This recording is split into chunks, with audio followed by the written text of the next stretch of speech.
With these teak veneers, the finish usually comes off fairly easily, so I only start with 120 grit sandpaper because I don't want to do any unnecessary damage. As you're sanding though, things happen and it's okay. Repairs can be made, but you're going to see me do it right here. It's really fast, right along the edge. I sanded through the veneer.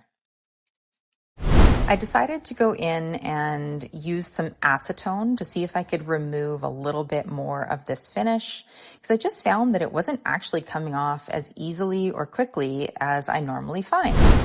Then I switched over to a different 120 grit sandpaper, something a little bit more expensive that I've found works really well, and I switched over to my Festool sander.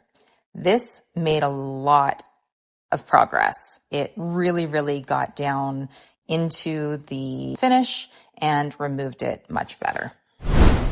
I paused because I wanted to compare the two sanders here and the sandpaper. You can see how much better this left side is than the right side. So different sandpaper, different sander, absolutely made a difference for this particular project where I am sanding through a thin veneer and looking to go down to raw wood so that I can refinish it completely.